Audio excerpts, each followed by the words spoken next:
There's a million videos on YouTube talking about the benefits of garlic, but if you know my channel, you know my channel's different. We don't come at it from the general typical health angle. We have fun and we look at peer-reviewed science. So without further ado, let's look at the performance enhancement effects of garlic before we dive into anything else. Okay, so the Journal of the International Society of Sports Nutrition published a study that found that just 900 milligrams of garlic in a double-blind placebo study increased VO2 max by 2.7%. That doesn't sound like much, but let's put this into perspective for a second. All right, so 2.7% increase in your VO2 max means that you are getting 2.7% more oxygen per minute. That is a lot, let alone a lot just by taking in 900 milligrams of garlic. All right, now the reason that this might be occurring simply has to do with more than likely inflammation. Okay, if you're modulating inflammation enough, you can probably utilize more oxygen. So sure, you can breathe more, but you're actually utilizing it too at the cellular level. So there's a lot of different reasons as to why this could occur. But anyway, we're gonna dive into some more stuff regarding garlic and have a little bit of fun with this. I do wanna make sure you hit that red subscribe button and then hit that little bell icon if you haven't done so already. And then also, if you wanna check out Thrive Market, they're an online membership-based grocery store. So you can get all the things that I talk about in my videos. Yes, you can even get garlic powder, and you can get things that are related to keto, to fasting, to hormone optimization, to thyroid, all that stuff, all at a greatly discounted price, cheaper than the grocery store. So check them out down below in the description after you watch this video. So let's talk about the antimicrobial piece for a second. I have to tell you kind of a funny personal story surrounding garlic. All right, so when I was growing up, we had a bunch of goats. I mean, like a lot. We had over 40 goats. My mom, for whatever reason, was into cashmere goats and raising and breeding them, not for meat, but for their fur, right? For their hair. Whatever, it was just a weird obsession, whatever. Point is, one year we had a crazy El Nino year come through. So we had a bunch of rain, a bunch of tropical storms, right? And a lot of our goats ended up very sick, and we lost about half of them. About 20 of them died. Okay, it was terrible. And we could not figure out what was going on. The vets couldn't figure it out. And finally, we lived close to UC Davis Medical Center. So we had them hauled out to the ag department at UC Davis, and they autopsied one of them and found that they had something known as coccidiomyetosis.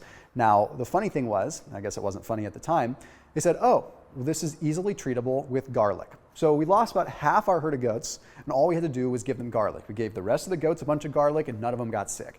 Point is, it's powerful. So now let's take a look at a study that was published in the Journal of Microbes and Infection. This is wild. This found that garlic had powerful activity against multi-drug resistant E. coli. Okay, so that means that E. coli, like you hear about people getting, it's terrible disease, terrible issue, right? Terrible infection, can be treated, even if it's a multi-drug resistant, with just garlic. And then we go down the antifungal side of things.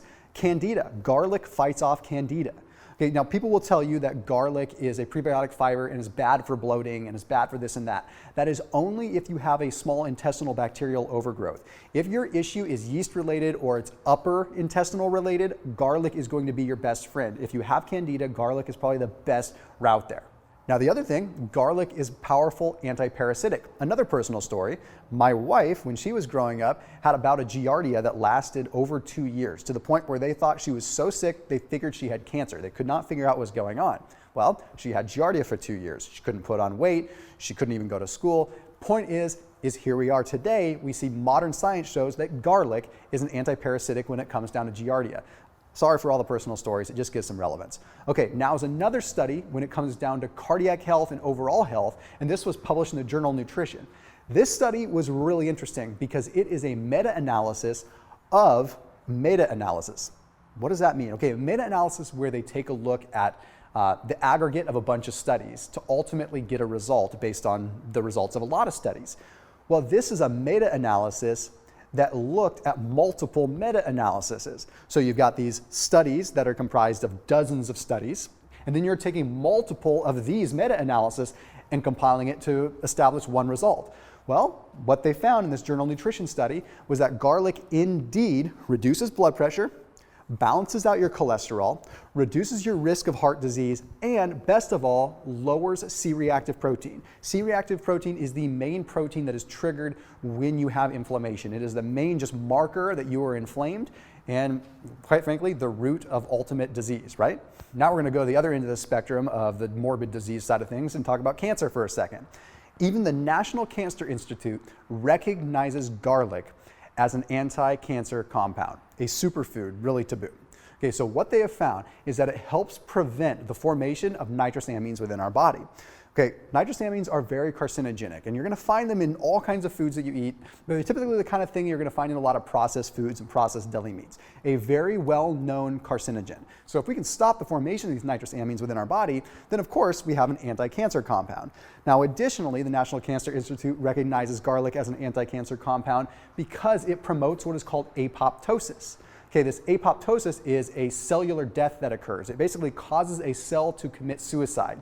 And it does this all because of a particular enzyme known as alanase. Okay, alanase, once it's inside our body, converts into something known as allicin. Not allicin, but allicin. Okay, and allicin is what's very powerful from an antioxidant standpoint, but also from an anti-cancer standpoint and an autophagy stimulating standpoint. So basically it helps our cells recover, it helps our bodies heal, and could potentially ward off cancer. So here's kind of a fun fact with garlic. If you're going to use fresh raw garlic, you want to cut it up and you want to let it sit for 10 minutes first. The act of cutting it and then letting it become oxygenated actually activates the alanase more.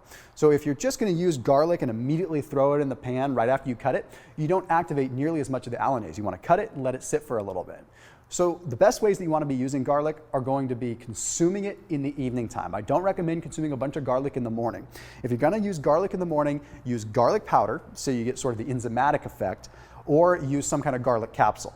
Garlic is best suited for you in the evening time simply because that's when you already have food in your system, and if you do get some bloating that is a result of the prebiotic fiber effect, it's not going to bother you as much. So allocate your garlic intake to the evening time unless it's supplement or powder form. So anyhow, as always, keep it locked in here on my channel, and I'll see you in the next video.